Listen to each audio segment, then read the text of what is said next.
Бауырдың жұмысы нашарласа, бүкіл ағза тозады. Себебі біздің өміріміз үшін үлкен маңызға ие.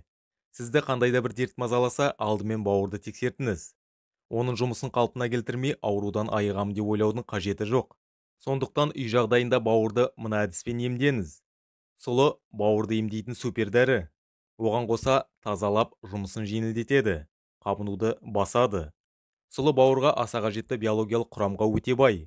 Нақтырақ айтқанда, глютамин, жасұнық, май, темір, алкалоид, эфир майы мен магний тапшылығын реттейді. Сұлыны біз ұсынған әдіспен дайындап ішсеңіз, бауырды емдейсіз. Одан бөлек қан тамырды тазалайды, холестеринді азайтады, қандағы қантты реттейді. Қан айналымын жақсартады әрі қан қысымын қалпына келтіреді. Бірінші әдіс: 250 грамм, яғни 1 стакан тазартылмаған сұлыны ыдысқа салыңыз. Үстіне 4 литр салқын су құйып, отқа қоясыз. Орташа отта тура 1 сағат қайнау керек. Осыдан соң ыдысты оттан алып, бөлме температурасында салқындаған кезде сүзіп шыны ыдысқа құйыңыз. Ем ретінде 1 стаканнан күніне 3-4 рет ішіңіз. Емді тамақтанудан бұрын балмен бірге қабылдайсыз. Ескерту: емдік сусынды ішетін кезде жылытасыз. Екінші әдіс: ұйқыға жатар алдында 2 стакан сұлыға қайнаған су құйып, бетін жауып қойыңыз. Таңертең сүзіп алып 150 мл-ден ішіңіз. Емді күніне аш қарынға 2-3 рет қайталау керек.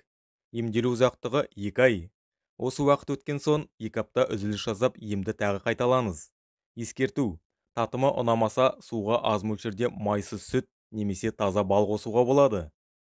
Келесі, өзім қолданып жүрген қарапайым әдіспен бөліспес бұрын көрермендерімнің 81%-ы біздің арнаға жазылусыз қарайтынын атап өткім келеді. Каналға жазылмай, бірақ көріп жүрген жандардан команда жұмысына қолдау көрсетулерін сұраймын. Каналға жазылып, қоңыраушаны баса кетіңіз. Ол үшін ұйқыға жатар алдында 1 стаканға жетер-жетпес сұлыны алып, 1 литрлік термосқа салып, үстіне толғанша қайнаған ыстық су құйып, таңға дейін қойыңыз. Тамақтанудан 30 минут бұрын қабылдаңыз.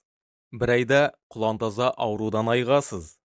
Төртінші әдіс: ыдысқа 1 стакан сұлы мен сонша мөлшерде қайнаған су құйып, отқа қоясыз. Баяу отта 30-40 минут қайнау керек. Осы уақыттан соң қайнатпаға тағы да 250 мл су құйып, оттан аласыз. Қақпағын жауып, жылы орап қойыңыз.